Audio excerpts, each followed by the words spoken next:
Hello दोस्तों, मेरा नाम है अरुण कुमार। एक बार फिर से आपका ज्ञान सागर में स्वागत है। इस वीडियो में हम लोग Kolhan university semester 1 BSc paper environmental science का यूनिट 1 कवर करेंगे। देखो, जो बीएससी पेपर है इन्वायरमेंट साइंस, ठीक है, कोल्हान यूनिवर्सिटी हो गया, एसकेएमयू दुमका हो गया, और भी बहुत सारी यूनिवर्सिटी है जहाँ पर लगभग सेम तरह के प्रश्न पूछे जाते हैं, तो आप लोगों के लिए भी हेल्पफुल हो सकता है। फिलहाल ये जो क्वेश्चन है कोल्हान यूनिवर्सिटी वालों के लिए है, ठीक है, बाकी सभी यूनिवर्सिटी वाले स्टूडेंट देख सकते हैं। तो चलते हम लोग देखते हैं इन्वायरमेंटल स्टडी यानी कि इन्वायरमेंटल साइंस में किस प्रकार से प्रश्न आने वाले हैं आपके एग्जाम में। तो यहाँ पर देखो, प्रश्न क्या हमारा पहला, पर्यावरण किसे कहते हैं, इसके घटकों का वर्णन करें। पर्यावरण किसे कहते हैं, इसके कौन कौन से घटक होते हैं, उसको बताना है। तो मैं एकदम आपको सिंपल शब्दों में बताने वाला हूँ, केवल आप लोग सुन लीजिएगा। जब भी आपका एग्ज़ाम होगा, कल होगा या फिर आने वाले टाइम में जिनका भी एग्ज़ाम है, आप लोगों के लिए बहुत हेल्पफुल होगा। केवल आपको सुनते जाना है। तो देखते हैं हम लोग पर्यावरण किसे कहते हैं और इसके कौन कौन से घटक होते हैं। तो आंसर लिखेंगे और पहला हेडिंग हम लोग देंगे परिचय, ठीक है। परिचय में आपको क्या लिखना है, तो पर्यावरण के बारे में पूछा जा रहा है तो हम लोग पर्यावरण के बारे में लिखेंगे। जैसे हम लोग लिखेंगे पहला हेडिंग पर्यावरण देंगे, ठीक है, और इसमें लिखेंगे प्रति आवरणम पर्यावरणम, अर्थात वह प्रकृति तत्व जिसने चारों ओर से प्राणी जगत को घेरा हुआ है, पर्यावरण कहलाता है। बढ़िया से समझिएगा, यह एक संस्कृत का वाक्य है, प्रति आवरणम पर्यावरणम, यानी कि वह प्रकृति तत्व जो चारों ओर से घिरा हुआ है या जो चारों ओर से प्राणी जगत को घेर रखा है, उसी को पर्यावरण कहा जाता है। दूसरे शब्दों में, जिस परिवेश में हम, आप व अन्य सभी जीव जंतु रहते हैं, पर्यावरण है। यानी कि जहाँ हम लोग रहते हैं, ठीक है, उसके चारों ओर क्या दिखता है आपको, पशु दिखेगा, पेड़ पौधा दिखेगा, मिट्टी जल जो भी दिखेगा आपको, यही पर्यावरण है, ठीक है। इतना आप लोग समझ गए होंगे। नेक्स्ट देखते हैं हम लोग, अगला है पर्यावरण दो शब्दों। पर्यावरण क्या है, पर्यावरण दो शब्दों से मिलकर बना है, पहला परि और दूसरा आवरण। परि का अर्थ है चारों ओर, यहाँ पर देखते जाइएगा, परि का अर्थ है चारों ओर और आवरण का अर्थ है घिरा हुआ। अर्थात पर्यावरण का शाब्दिक अर्थ क्या हो जाएगा, वह आवरण जो हमारे चारों ओर घिरा हुआ है। तो इसको आप लोग भी एकदम आसानी से लिख सकते हैं। पर्यावरण दो शब्द से मिलकर बना है, परि जोड़ आवरण। परि का मतलब होता है चारों ओर और आवरण का मतलब होता है घिरा हुआ, यानी कि जो आवरण हमारे चारों ओर घिरा हुआ है उसी को पर्यावरण कहा जाता है। अगला पॉइंट आप लोग देखिए, नेक्स्ट पॉइंट है इन्वायरमेंट, यानी कि जो पर्यावरण है इसे इंग्लिश में इन्वायरमेंट कहते हैं। जो इन्वायरमेंट है, इस शब्द की उत्पत्ति फ्रेंच भाषा के इन्वायरनर से हुई है। यहाँ पर एक बात आपको ध्यान में रखना है, जो इन्वायरमेंट है वह फ्रेंच भाषा का शब्द है, ठीक है, और इसकी उत्पत्ति किससे हुई थी, तो इन्वायरनर से हुई थी, ठीक है। इतना ध्यान में रखिएगा, एक नंबर वाले प्रश्न में आएगा तो इसको आप लोग अच्छी तरह से बना सकते हैं। अब हम लोग देखते हैं पर्यावरण के कौन कौन से घटक हैं। तो एकदम आपको इसमें कन्फ्यूज़न नहीं होगा, ठीक है, थोड़ा सा कन्फ्यूजन भी होगा तो मैं आपको अच्छी तरह से बताने वाला हूँ। देखो, पर्यावरण का आपको दिखेगा कि दो घटक होता है, पहला एक जैविक घटक और दूसरा अजैविक घटक। जिसमें जान पाया जाता है जैविक घटक और जिसमें जान नहीं पाया जाता है वह अजैविक घटक, ठीक है। तो इसको देखते हैं हम लोग पर्यावरण के घटक को। वे सभी जैविक और अजैविक तत्व जो पर्यावरण को प्रभावित करते हैं, पर्यावरण के फिर से हम लोग समझते हैं। वे सभी जैविक और अजैविक तत्व जो पर्यावरण को प्रभावित करते हैं, पर्यावरण के तत्व, घटक या संघटक कहलाते हैं, ठीक है। बढ़िया से समझिएगा, वे सभी जैविक और अजैविक तत्व जो पर्यावरण को प्रभावित करते हैं, पर्यावरण में सम्मिलित होकर के पर्यावरण की गतिविधियों को चलाते हैं, मदद करते हैं, वे क्या कहलाते हैं, पर्यावरण के घटक कहलाते हैं, तत्व कहलाते हैं या फिर संघटक कहलाते हैं। पर्यावरण के मुख्यतः 4 घटक होते हैं। कितने घटक होते हैं, 4 घटक होते हैं। यहाँ पर अत्याचार लिखा गया है, तो इनको देखेगा आप, तो मतलब यहाँ पर क्या देखना है आपको, पर्यावरण के कितने घटक होते हैं, तो 4 घटक होते हैं। तो देखते हैं कौन कौन से घटक हैं। तो पर्यावरण के मुख्यतः 4 घटक होते हैं। पहला हमारा है वायुमंडल, एटमॉस्फेयर, दूसरा है जलमंडल, हाइड्रोस्फेयर, तीसरा है स्थलमंडल, लिटोस्फेयर, और चौथा है जीवमंडल, बायोस्फेयर। तो पर्यावरण के कितने घटक हैं, 4 घटक हैं। इन चारों घटकों को आपको पढ़ना है, सिलेबस में यही पढ़ना है। तो एकदम सिंपल तरीके से हम लोग इसको इस तरह से रिपीट करेंगे, इस तरह से रिवीजन करेंगे कि आप लोग कल एग्ज़ाम लिख करके अच्छी तरह से आएंगे, ठीक है। तो चलते हम लोग देखते हैं, पहला जो हमारा घटक है क्या है, वायुमंडल है। तो प्रश्न इस तरह से आ सकता है, वायुमंडल की संरचना का वर्णन करें, या फिर पर्यावरण का घटक आएगा तो उसमें भी वायुमंडल आप लोग दे के लिख सकते हैं।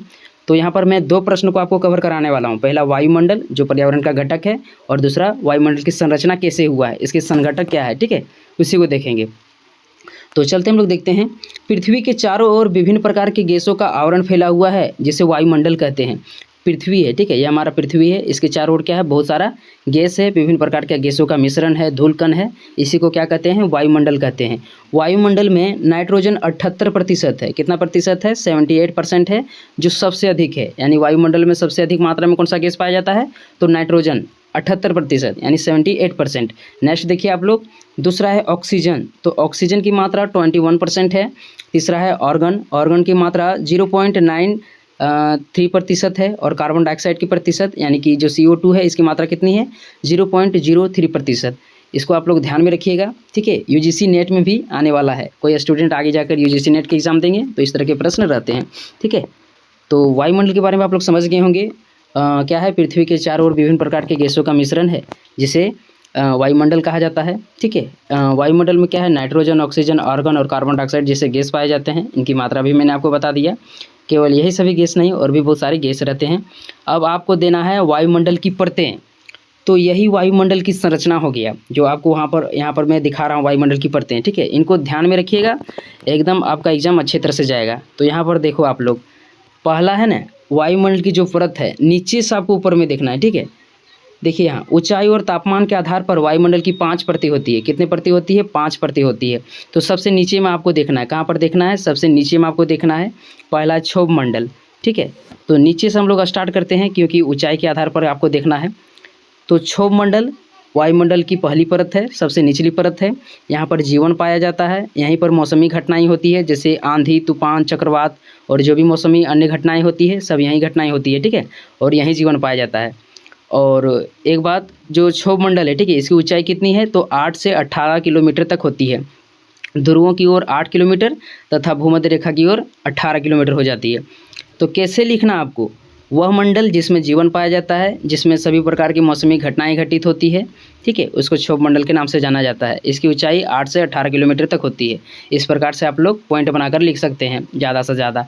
नेक्स्ट देखिए आप लोग, समताप मंडल। समताप मंडल में हवाई जहाज उड़ता है। क्या उड़ता है, समताप मंडल में हवाई जहाज उड़ता है।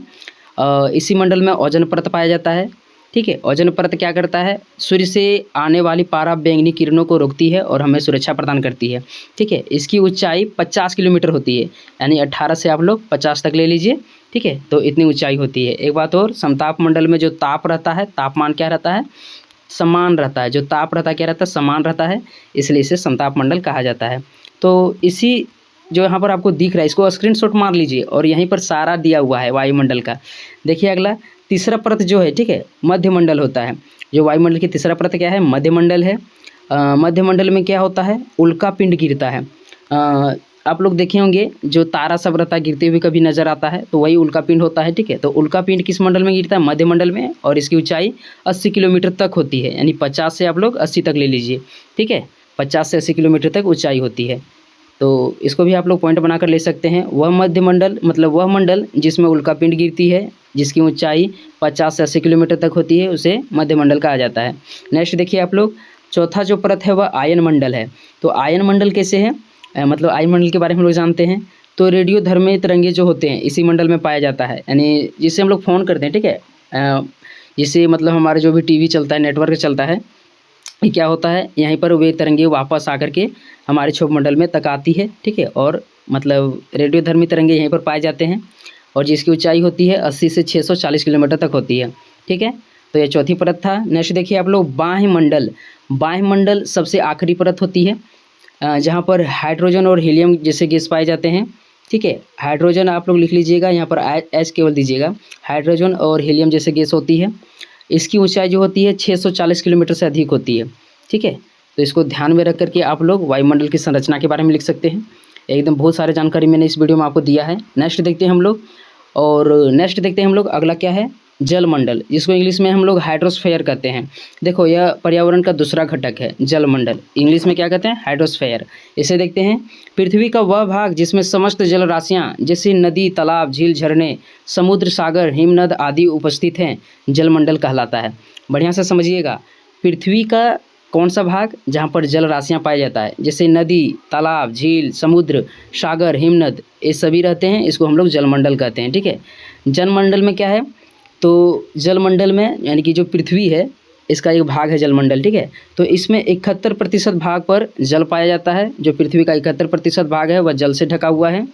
पृथ्वी पर पानी का 97% 97% हिस्सा खारा है, यानी खारे जल से भरा हुआ है, जिसकी औसत लवणता कितनी है, तो 35% है, यानी 35% है। बढ़िया से समझिएगा, पृथ्वी पर लगभग 97% हिस्सा पर पानी पाया जाता है, मतलब पानी का जो हिस्सा है उसमें 90% पानी खारा है, ठीक है। और इसका प्रतिशत कितना है खारा पानी का, तो 35%। नेक्स्ट देखिए, तीसरा पॉइंट यहाँ पर है, पृथ्वी का केवल 1% पानी पीने योग्य है। पृथ्वी का जितना भी मतलब पानी है 71%, उसमें से केवल 1% क्या है, पीने योग्य है, ठीक है। अब आगे हम लोग देखते हैं, देखिए आगे यहाँ पर लिखा हुआ है, पृथ्वी की उत्तरी गोलार्ध, पृथ्वी की उत्तरी गोलार्ध में स्थलीय भाग अधिक पाया जाता है और दक्षिणी गोलार्ध में जलीय भाग ज़्यादा पाया जाता है। तो मैं यहाँ पर चित्र से आपको बता रहा हूँ, ठीक है। इसको पृथ्वी समझ लीजिए, इधर जो रहता है ये भूमध्य रेखा रहता है, 0 डिग्री वाला रहता है, ठीक है। ये उत्तरी गोलार्ध हो गया और ये दक्षिणी गोलार्ध हो गया। तो उत्तरी गोलार्ध में क्या है, स्थल भाग अधिक पाया जाएगा, ठीक है, स्थल भाग अधिक पाया जाएगा, और नीचे वाला में जलीय भाग, ठीक है, अधिक पाया जाता है। इसको समझ गए होंगे। और आगे देखते हैं हम लोग, पृथ्वी के 3/4 भाग पर, यानी 3/4 भाग पर जल है, इसलिए इसे नीला ग्रह भी कहते हैं। तो पृथ्वी नीला ग्रह है, क्यों है, तो इसके 3/4 भाग पर जल है। तो यह जलमंडल के बारे में था, ठीक है। यह क्या है, पर्यावरण का दूसरी घटक है। अब हम लोग देखते हैं, क्या देखते हैं हम लोग, तीसरा परत देखते हैं। एकदम ध्यान से, इतना जानकारी देंगे ना कि आपको आगे भी काम देने वाला है।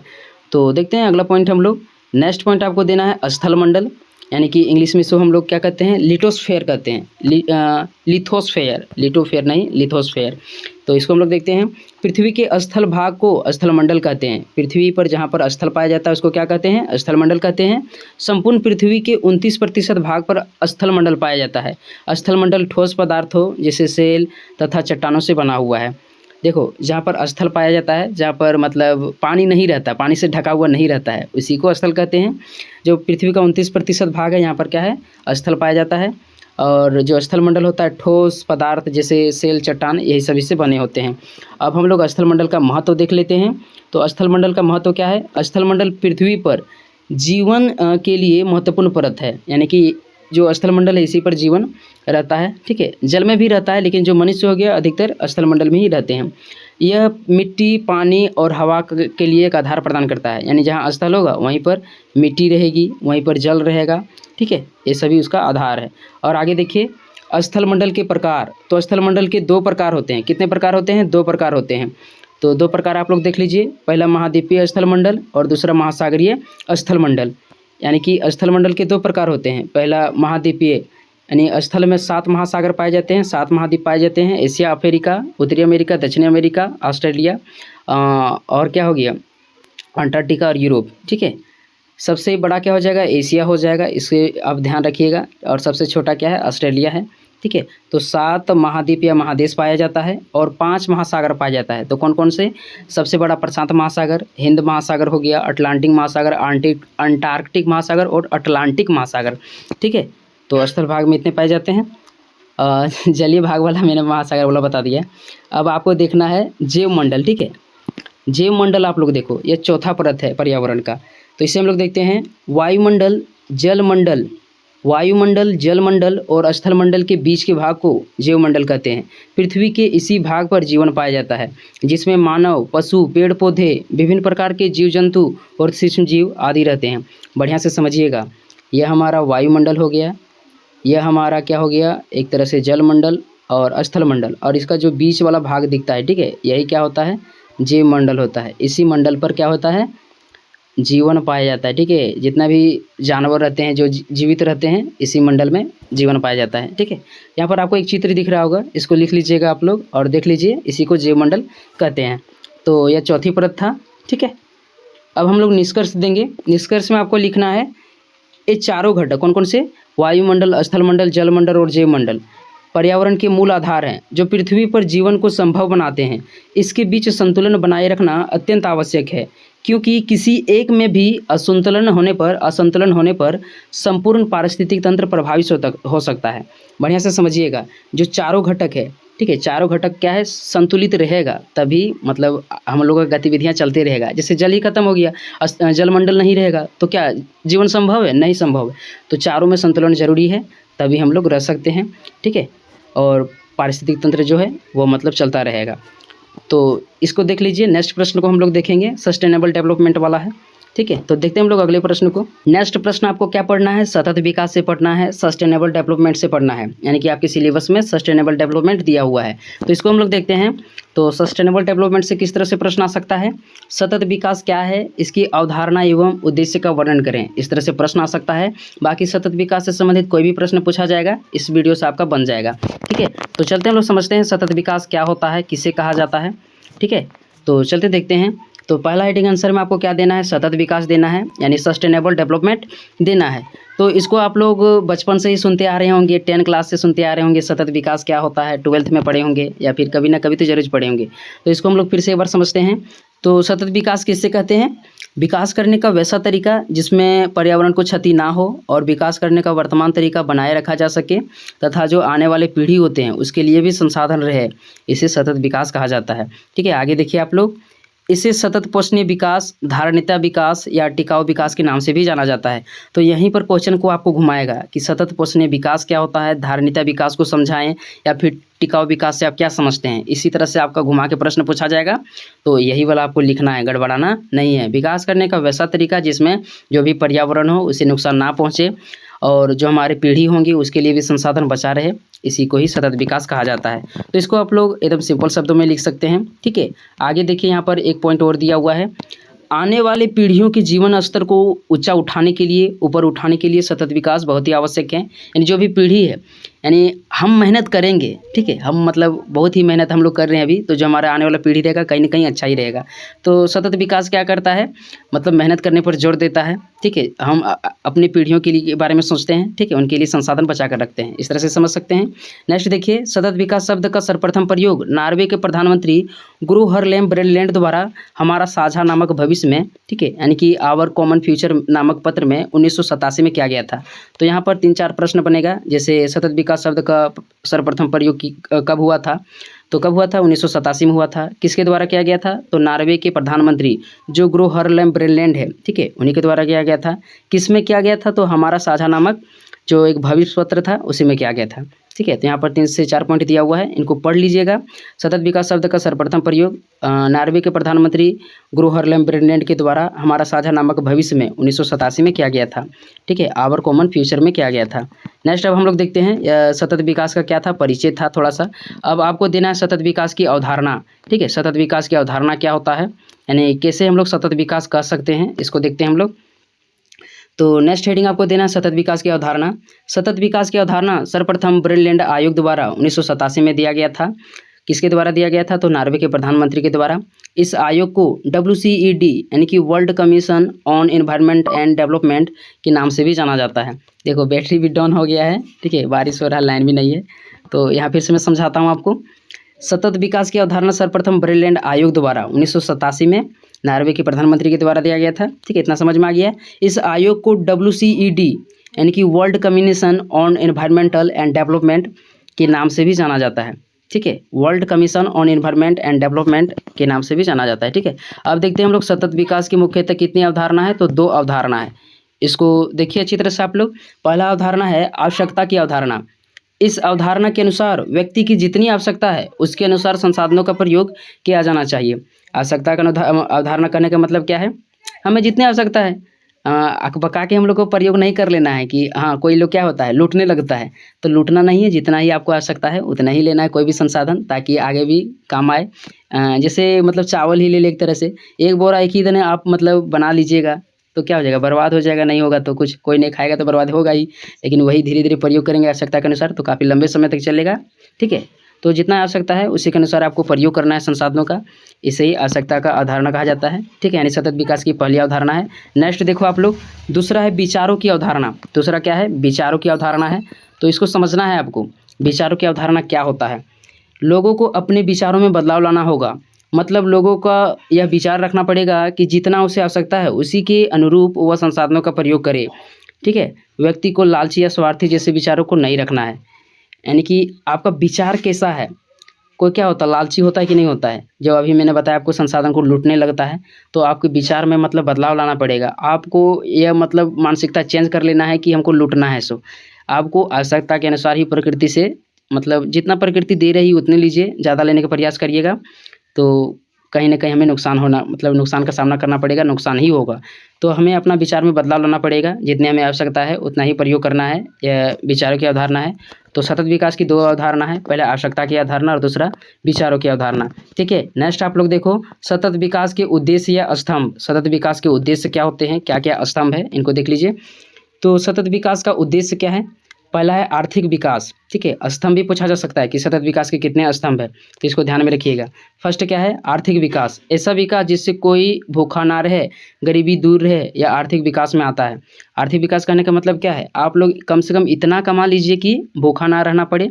ठीक है, यही, और जो भी गरीबी है दूर हो जाए, यही आर्थिक विकास आता है। तो सतत विकास का मुख्य लक्ष्य क्या है? गरीबी दूर किया जाए, लोगों को आर्थिक सहायता प्रदान की जाए। ठीक है, नेक्स्ट देखते हैं हम लोग।